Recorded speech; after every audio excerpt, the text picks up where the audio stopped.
Okay, here's some more stuff on our drop D adventures. Now, as you know, the scale from in a D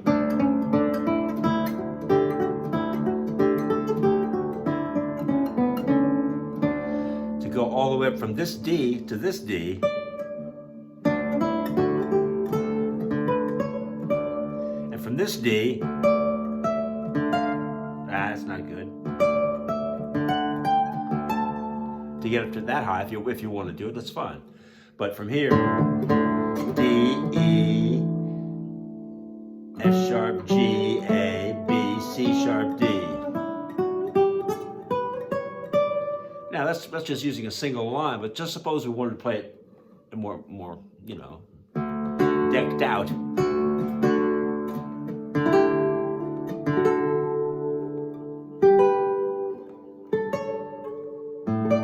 See how that works? There's the D, and then up to now 1 and 3, 1 and 3, now 2 and 3.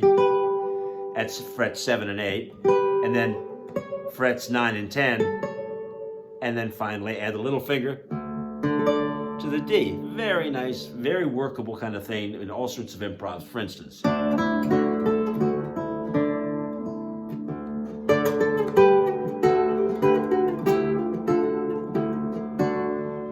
Very nice.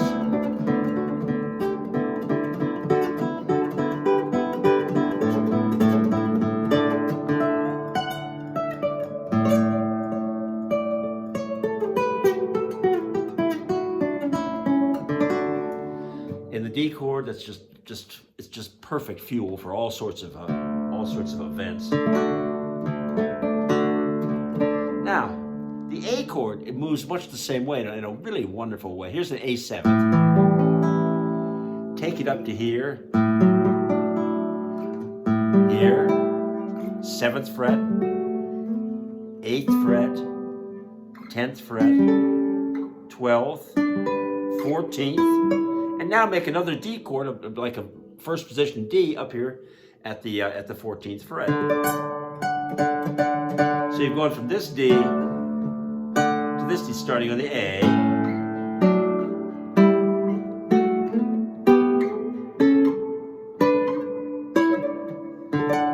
Really handy, honestly. Now, other things to really think about are like the expressions of the G's. And we talked about that in the last recording. But this is just a little more specific.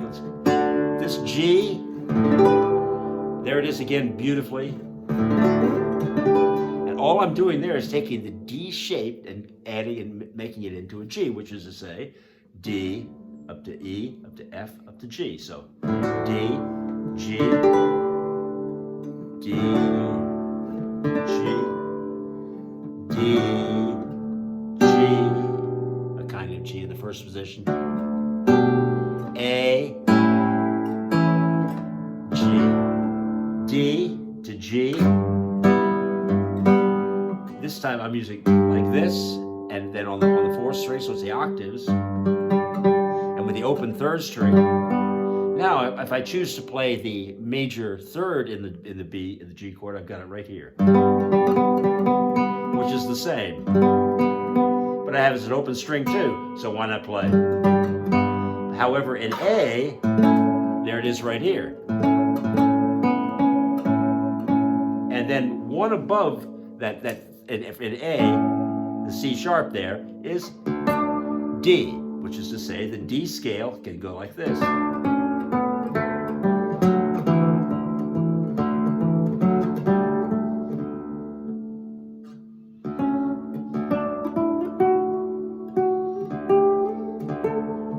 So you can walk these notes up on any of the strings, and we've been talking about that.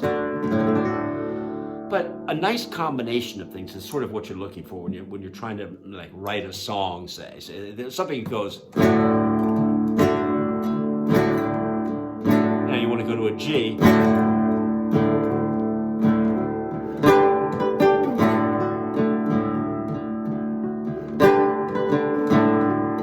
Make it different this time.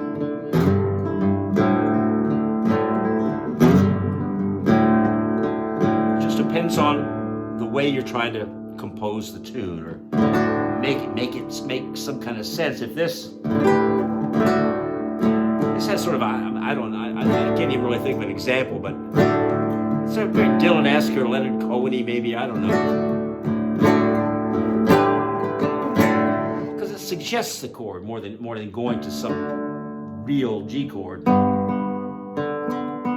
It's very G like that. This is a suggestion. This is a suggestion.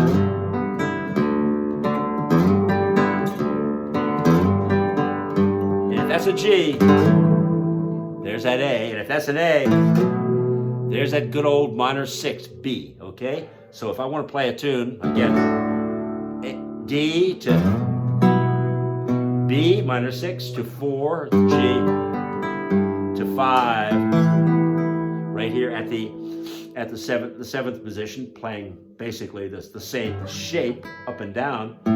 There's the A. So now watch this. D to D. There's an inversion of the D chord. D here slides up and becomes a D right here. Now notice that this D here is immediately made into a G by making the D shape right above it there. And then right above this is the D shape again, only now it's an A. Now if I want a bigger sounding the D, what I do is a little bar, half bar at the 10th position, and add the second finger to the 3rd string, which is going to be that good old that C sharp.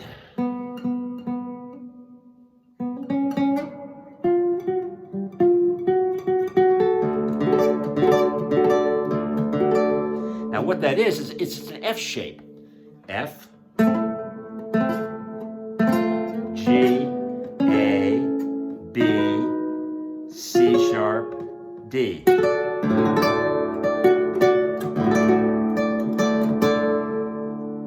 So if I've got a D here, I've got a D here, and I've got a D here, and I've got a D here. Really handy stuff. Now if I want to play.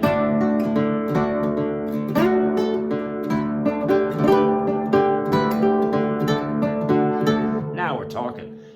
D, invert to this D, go to G here, back to this D, and maybe up to this D, and maybe up to this D.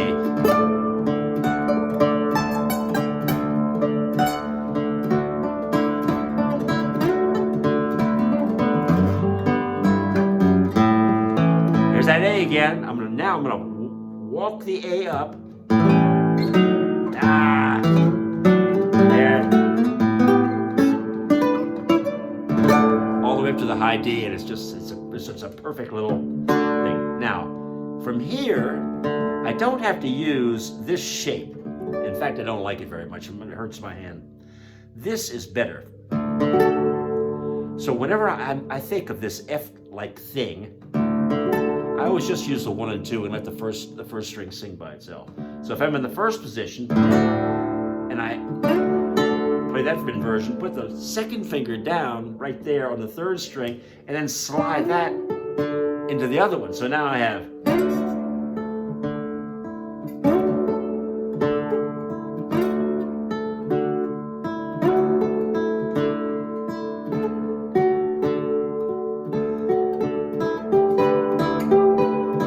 that right there. Why, it's exactly what it seems. It's a G. Look at the two notes in a G chord. They're open are the 2nd and 3rd string at the 12th fret. And notice how this note here, if this is a D and this is a D7, and just it's the 2nd finger, 1 and 2 like that, if I play D, then G, and D7th, that's a classic. D, F shape, 10th position. G, 12th position. D7, 13 and 14. Now there are lots of tunes that have things like this.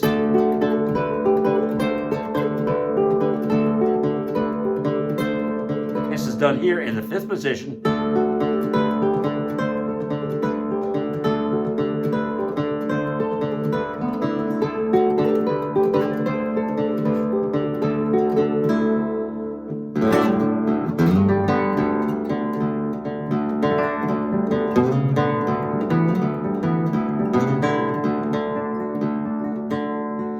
We can use the notes in the 1st position, and we can actually have open notes while we play the D scale, for instance. I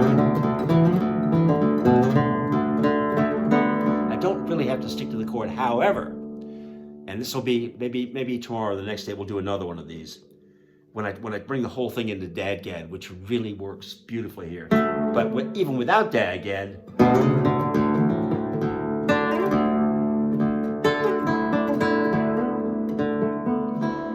that's all the stuff that I was doing on the preamble.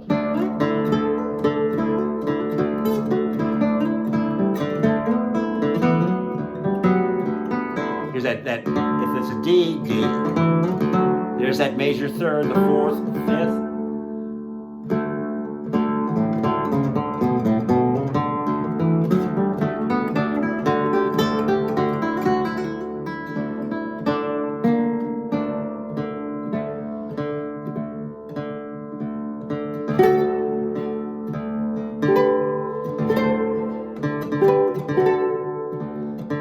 Common change from any